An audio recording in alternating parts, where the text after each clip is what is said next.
ஊழலுக்கு எதிராக பேசின, மதவாதத்துக்கு எதிரான, வாரிசு அரசியலுக்கு எதிராக பேசின பிஜேபிக்குள்ளேயும் இன்றைக்கி வாரிசு அரசியல் வந்துடுச்சு. ஊழல் தலைவிரிச்ச உலகத்திலேயே ஃபஸ்ட்டு நம்பர் 1 ஊழல் கட்சி பிஜேபி தான்.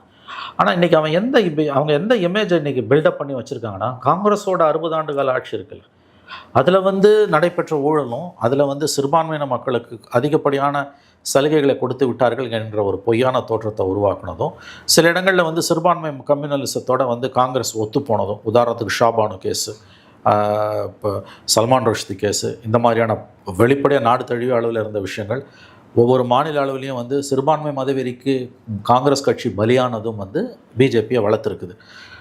இது நிரந்தரம் கிடையாது, அதையும் நான் ஒத்துக்கிறேன். இன்னும் 10 வருஷம் பொறுத்து நீங்கள் பார்க்கும்போது பிஜேபிக்கு மாற்றாக இன்னொரு அரசியல் கட்சி வரும். ஏன்னா இவங்களோட சைக்கிள்னு ஒன்று இருக்குது. இன்றைக்கி குறைஞ்சது அடுத்த 10 ஆண்டுகள் என்னை பொறுத்த வரைக்கும், அடுத்த ஒரு 20லேருந்து 30 ஆண்டுகள், குறைந்தது 20 ஆண்டுகளுக்கு இந்திய அரசியலோட மையக்கருவாக பிஜேபி தான் இருக்க போகுது. இந்த மதவாதம், இந்த வாரிசு அரசியல் என்பது மாநில அளவில் பிஜேபிக்குள்ளேயும் ஊடுருவி இருக்குது. ஆனால் பார்த்தீங்கன்னா கிளவராக தலைமை பதவியில் குடும்ப அரசியலை கொண்டு வரல.